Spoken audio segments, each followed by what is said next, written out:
Graça e paz a todos os nossos amigos, irmãos, telespectadores, pessoas que estão nos acompanhando pelo YouTube, no canal da igreja.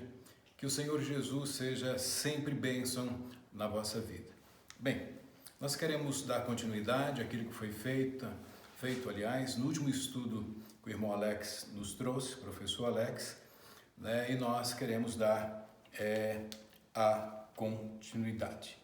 Meus queridos, hoje eu queria falar um pouquinho de uma lição que nós estamos trabalhando, tendo como base os textos de Eclesiastes, do capítulo 7 ao capítulo 12, mas de uma forma panorâmica, uma visão do alto a respeito disso aqui, sem nos prendermos em nenhum tema. Quero trazer algo para os nossos irmãos, amém? Portanto, quero falar o mistério dos atos de Deus. Falar em mistério já é uma coisa que chama muito a atenção das pessoas. Quando se fala em mistério, a gente já pensa em algo realmente oculto, algo melindroso, algo assim que nos encuca. Mas às vezes o mistério dos atos de Deus também nos faz pensar, nos faz raciocinar e surge uma indagação. Mas quais são?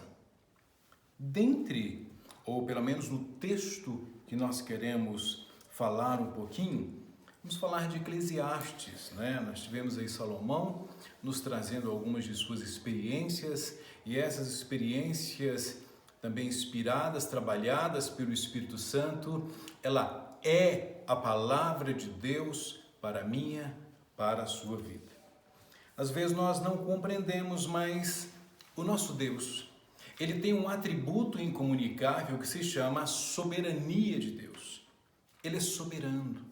Soberano para fazer o que quiser para a sua glória. Ele é soberano para fazer o que quiser com a sua vontade. Deus nos criou para que nós possamos servi-lo, amá-lo, adorá-lo, glorificá-lo. Essas coisas, elas são voluntárias. Deus nos deu a capacidade, o livre-arbítrio para fazermos isso, se nós quisermos. Mas se você fizer, se você amar, se você entender essa soberania de Deus, dificilmente você vai ficar questionando Deus, porque você vai entender que todas as coisas estão sobre as mãos de Deus e sob a mão de Deus também. Ou seja, Ele usa o que Ele quiser, da maneira que Ele quiser, da melhor forma que for para a sua glória e também para nos abençoar. Ou seja, tudo e todas as coisas, elas estão debaixo da soberania, debaixo da vontade de Deus. Amém? Deus não perde o controle. Nós temos um sistemático chamado Langston. E ele fala assim, quando ele define a palavra Theos, Deus, ele diz, Deus é espírito perfeitamente bom, que criou, dirige e sustenta tudo. Nada sai do controle de Deus, queridos. Por mais que pensemos em guerras, rumores de guerras, pandemias, essas coisas que nos assolam, nada sai do controle de Deus. Deus tem um objetivo com todas as coisas. O texto, portanto, de Eclesiastes, ele vai trabalhar exatamente com isso. Todas as coisas podem ocorrer na minha e na sua vida. Haja intempéries, dificuldades, problemas, tribulações, mas o resultado sempre é de Deus. Eu posso ir para um lado, para o outro, correr, jejumar, orar ou não. Eu posso pedir a Deus, buscar a Deus, fazer projetos, fazer planos ou não fazê-los, mas o resultado sempre é de Deus. Se nós compreendermos isso, vamos poder entender também os mistérios de Deus. Mistério porque aquilo que está intrínseco, aquilo que está oculto, aquilo que não sabemos, Deus o sabe. Deus faz sempre o melhor para a sua glória e para nós, seus servos. Nós precisamos compreender. No texto de Eclesiastes, no capítulo 9, no versículo 2, o texto diz assim: tudo acontece igualmente a todos.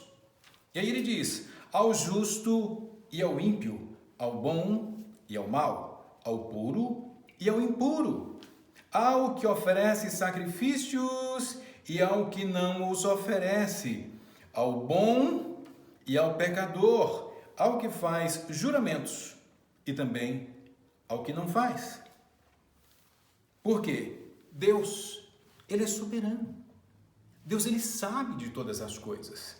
E a sua justiça, os seus mistérios, a sua vontade, ela é para com aqueles que fazem para o Senhor com sabedoria, com temor, com submissão. Às vezes pensamos que tomar determinadas atitudes, ainda que os nossos olhos sejam boas, nós vamos ver que no final não temos o resultado que queríamos, porque o resultado que queríamos era exatamente aquilo que nós pensávamos e não o que Deus queria para nós. E aí a gente quer culpar a Deus, que Deus nos abandonou, que Deus fez isso ou que Deus fez aquilo, sem levarmos em conta que Deus é soberano em sua vontade. Existem pessoas que acham que são melhores que outras. Existem pessoas que nunca vão sair da pobreza. Existem pessoas que nunca vão conseguir o objetivo na vida. Porque quando conseguir um emprego melhor, despreza os seus irmãos. Outras sempre vão andar a pé. Porque na hora que adquirir um carro, já acha que é melhor que os outros, porque tem um carro. E a Bíblia nos diz que Deus, Ele permite que as coisas aconteçam igualmente a todos, ao justo e ao injusto, ao bom e ao pecador. O texto bíblico nos diz isso claramente em Eclesiastes. Para nós é sempre difícil, queridos, entender que todos nós partilhamos o mesmo caminho. Quando o Senhor Jesus, o nosso Deus, envia seu Filho amado Jesus para morrer na cruz por nós, lá em João, no capítulo 14, o texto bíblico, o próprio Jesus fala: eu sou o caminho, a verdade e a vida. Leque Jesus, eimi odos, kai zoe. Disse Jesus, eu sou o caminho, a verdade e a vida. O caminho é Jesus, é um único caminho. Não há como nem eu e você irmos para outro caminho que não seja este que o Senhor nos mostra no texto sagrado.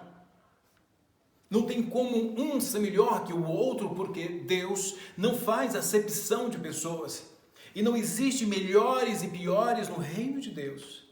Nós somos iguais. Somos co-herdeiros em Cristo Jesus. Nós precisamos entender que todos nós vamos partilhar do mesmo caminho.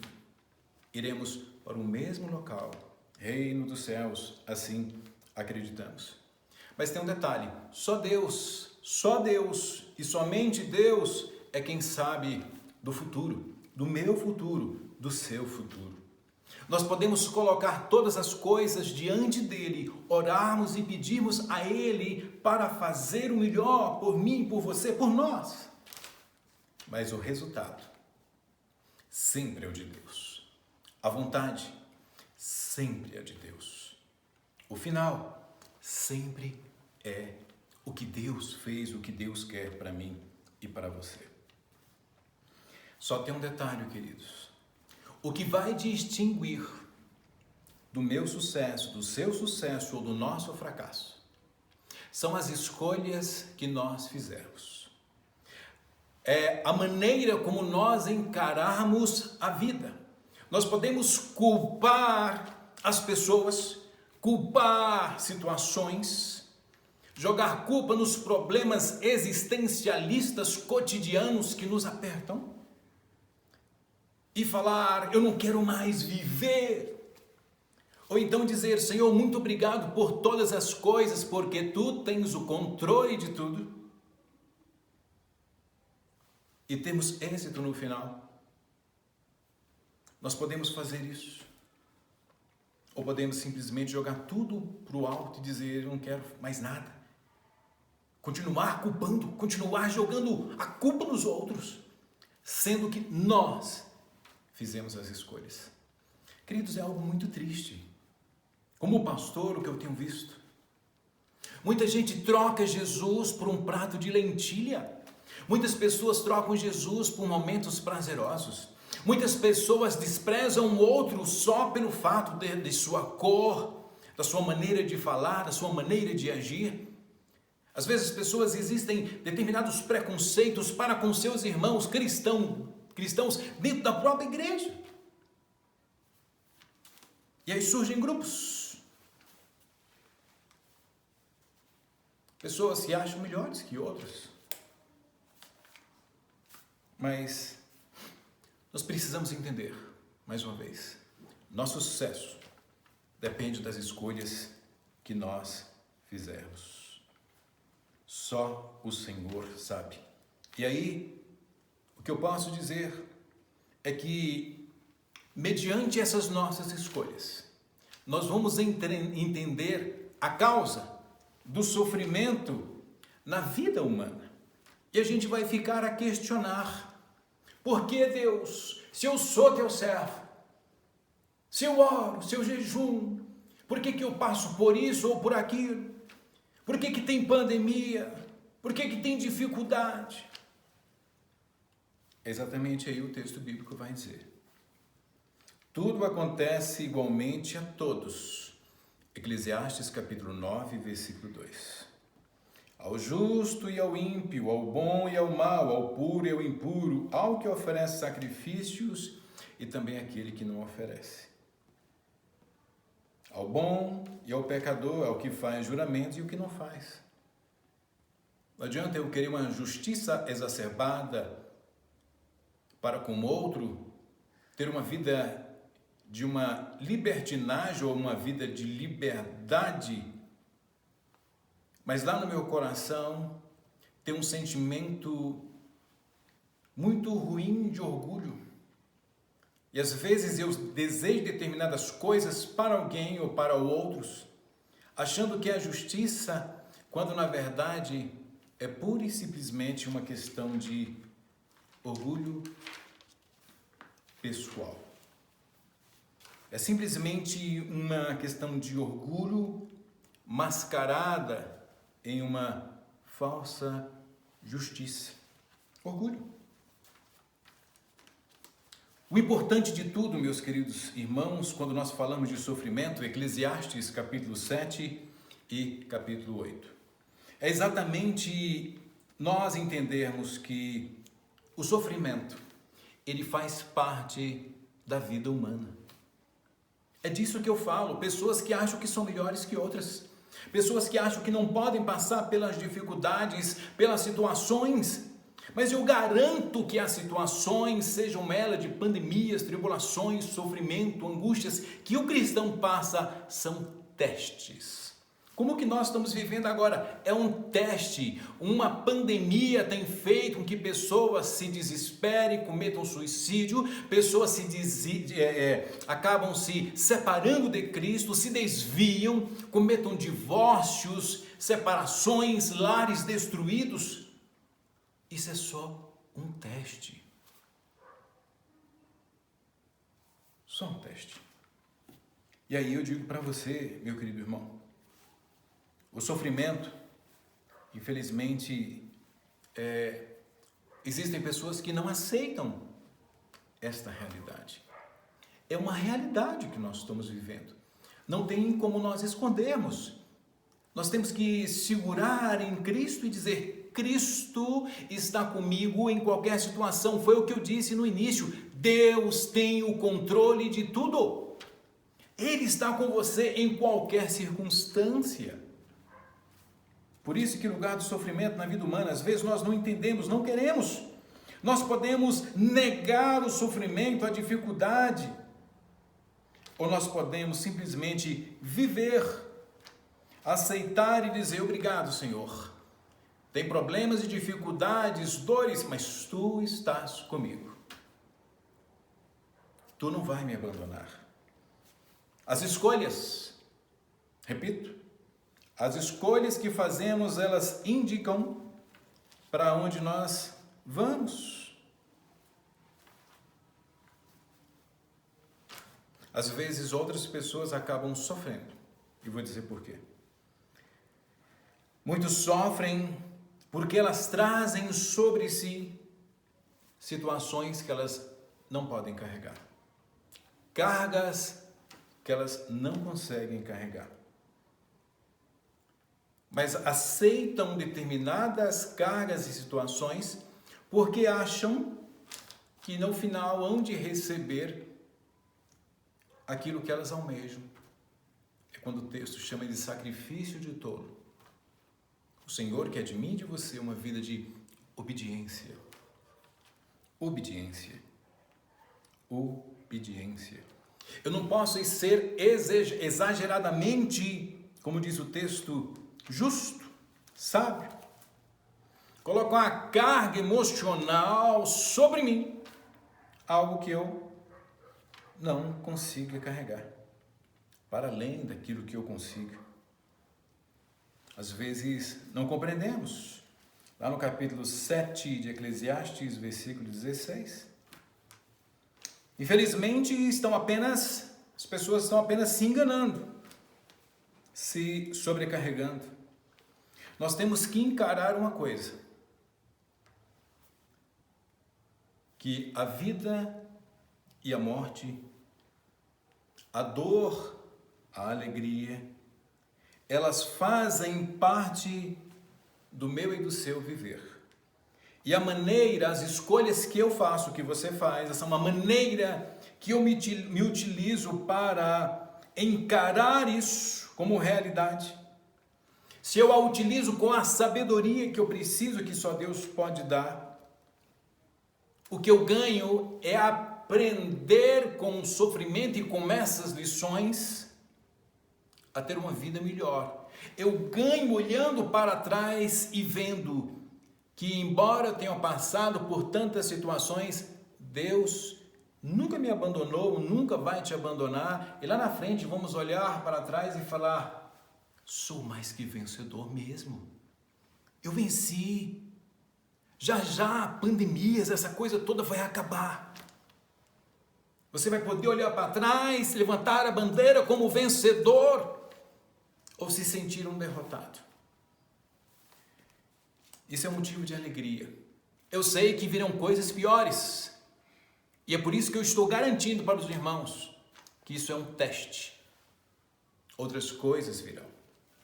Pode ter certeza. Mas a maneira que eu encaro, a maneira que eu olho para o mundo, eu tenho que entender que Deus me deu algo que é extraordinário. Um presente que não pode ser trocado. Ele só pode ser vivido. A vida. A vida é um presente de Deus. E eu preciso compreender que o viver e morrer, a coisa boa e as coisas ruins, eu sou submisso. Digo, eu posso passar por essas coisas. E olhar e falar: Senhor, muito obrigado pela vida, porque com a opção certa, com a escolha correta, eu vou saber viver bem.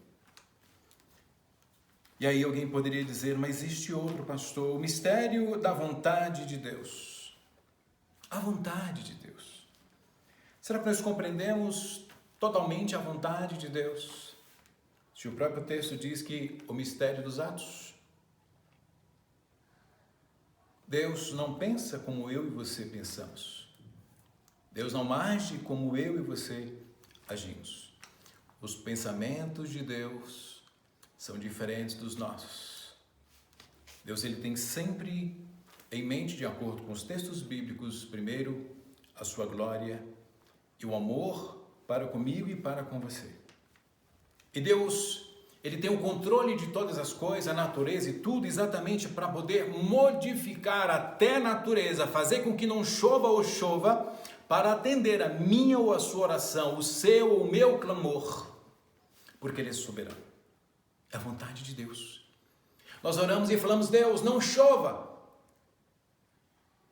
Mas o meu irmão, o outro precisa da chuva para plantar, para poder colher e nos alimentar. Aí é a vontade de Deus. A vontade de Deus, soberania de Deus. Nós temos que aceitar com imenso amor e especial a escolha que Deus coloca diante dos nossos olhos. Se escolhermos bem, se escolhermos a sabedoria, se escolhermos a vontade de Deus, teremos êxito. Se agirmos como tolos, como nécios, nós vamos ter algumas angústias. Nós temos que enfrentar a vida como ela é. Pegar as experiências cotidianas do dia a dia e seguir em frente. Deus tem sempre o melhor para mim e para você, meu querido irmão. Deus tem sempre a hora certa, o momento certo para nos abençoar. Eclesiastes, no capítulo 10, tem um texto maravilhoso. É como se houvesse uma dicotomia, o sábio e o tolo. O sábio falará coisas que edificam, coisas que fortalecem, coisas que nos dão ânimo. O sábio às vezes vai nos falar coisas duras, mas que são necessárias. Coisas que vão nos trazer alegria. A Bíblia diz, lá no capítulo 10, versículo 12, parte 1, as palavras da boca do sábio são agradáveis. A pessoa sábia falará coisas que edificam, que fortalecem e que dão ânimo, mesmo em momentos de dificuldades. Palavras sábias fazem a diferença. Palavras sábias cessam guerras, cessam inimizades, cessam porfias. Tem um texto bíblico que fala que a mulher sábia edifica o seu lar. A sabedoria, saber o momento certo para falar, para pedir, até para reclamar, tem um momento certo. Necessário se faz também ao falar o discernimento. E esse discernimento tem que ser da parte de Deus, para ser utilizado no momento certo. Às vezes, queridos, o tolo, com decisões e ideias desastrosas, terão finais tristes, porque às vezes o tolo fala coisas baseadas em tolices, baseadas em sua prepotência, baseadas em seu orgulho. E aquilo que vai ser dito por tal pessoa realmente não trará êxito. Mas Eclesiastes capítulo 10 fala da excelência da sabedoria. O tolo, ele acaba atropelando a si mesmo. Você já imaginou alguém que liga o carro, ele engata a marcha, corre lá na frente para ver alguma coisa e não percebe que o carro está ligado, que está engatado e que vai passar por cima dele? O tolo faz isso por causa da sua imaturidade, por causa das tolices que fala, da prepotência de suas ações. Portanto, a sabedoria é excelente, porque sempre, se vinda de Deus, realmente vai trazer alegria, edificação e ânimo. Portanto, nós também temos que tirar proveito do templo no ciclo de vida e na hora oportuna, Eclesiastes, capítulo 11 e 12. Tirar proveito. Aproveitar os momentos de dificuldade, de luta, ver o que eu aprendi com isso. Como eu posso agir, de que forma agir, qual o benefício que me trouxe determinada situação. Tirar proveito do nosso tempo de vida. Nós temos uma vida e nós temos que ter a realidade que essa vida um dia vai acabar, que para muitos ela acaba cedo. Mas que Deus nos galardoa estendendo nossa vida, porque Ele tem um objetivo, que é sempre para a sua glória. E Ele pode estar me usando a você, alongando a sua vida para que façamos algo para Ele. Porque quando Deus achar que não precisa mais nem de mim, nem de você, porque nós não queremos, Ele fala, basta, já está na hora de você partir. Então nós temos que tirar proveito, usar o nosso tempo para a glória de Deus. O mundo hoje, o Brasil, as pessoas, as televisões dizem, fique em casa. Usa a televisão X e Y e etc. Mas as próprias televisões, elas vão entrar num problema. Porque se ela diz, fique em casa, como que os comerciantes, os anunciantes, tudo vão vender os seus produtos? Como está ocorrendo lojas e mais lojas fechadas? E nós esquecemos de usar o nosso tempo para adorar a Deus, aprendermos com o que está acontecendo. E nesses minutos finais eu quero dizer, precisamos usar o nosso tempo da melhor forma possível, falar na hora certa, usar a nossa vida para a glória do Senhor Jesus, tirar proveito. Devemos fazer o que é bom e fazer o bom no momento oportuno. Agir com sabedoria é fazer o que for necessário, mas conforme as nossas possibilidades. Porque Deus vê todos os nossos atos. Deus está presente em todas as nossas ações. Então é verdade que o Espírito Santo habita em nós e não tem como eu enganar a Deus, porque Deus habita em mim através do Espírito Santo. Como posso eu enganar a Deus? Os nossos atos devem ser utilizados com sabedoria. E o início dessa sabedoria é o temor a Deus. Se você tem temor a Deus, então é o princípio da sabedoria. As suas ações têm que ser pautadas, decisões pautadas na sabedoria, no temor do Senhor. Tirar proveito do tempo, do ciclo de vida, exatamente o texto diz isso, capítulo 11 e 12 de Eclesiastes, porque lá no final, Deus, o Senhor, Ele vai chamar a atenção do jovem. Ele diz, jovem, viva a vida como você quiser, faça o que você quiser, alegre o seu coração nos dias da sua mocidade. Olha, tem uma juventude abençoada, mas só tem um detalhe, jovem. Você vai apresentar diante de Deus, você vai pagar diante de Deus. Alegra-te, jovem, nos dias da tua juventude, recreia o teu coração nos dias da tua mocidade. Ainda que anda pelos caminhos que satisfazem o teu coração e agradam os teus olhos. Só tem um detalhe. Saiba, porém, de todas essas coisas, Deus te pedirá contas. Ele está dizendo, tem consequência para os meus e os seus atos. Portanto, tudo aquilo que eu faço na minha niñez, na minha juventude, na minha adolescência, quando sou moço, eu tenho que olhar para trás e saber que existe consequência lá na frente. Que um dia terá consequência. Viva os dias da sua mocidade, da sua juventude. Aproveite o melhor na presença de Deus, fazendo o que é certo, tomando as decisões corretas, as decisões sábias, temendo a Deus. Enfim, pois como jovem, deve aproveitar, deve usufruir.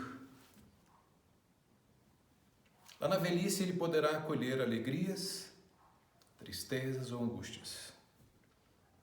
Tudo que eu e você, tudo que nós fizermos, existem consequências das escolhas que nós fizermos durante nossa vida. Escolhas boas ou ruins. Nós devemos temer a Deus, em dignificá-lo, em honrá-lo, em tomar atitudes corretas. Dignificar a Deus em todos os atos do nosso viver. Honrar, querido, é uma escolha, é uma atitude de reverência e respeito. É dizer, olha, Senhor, eu te amo, eu quero te servir, tu tens o melhor para mim. O ímpio não vive assim. O ímpio quer viver uma vida regalada no pecado, nos erros, nas falhas, sem olhar para aquilo que vem sobre ele, porque de forma exclusivista, inclusivista,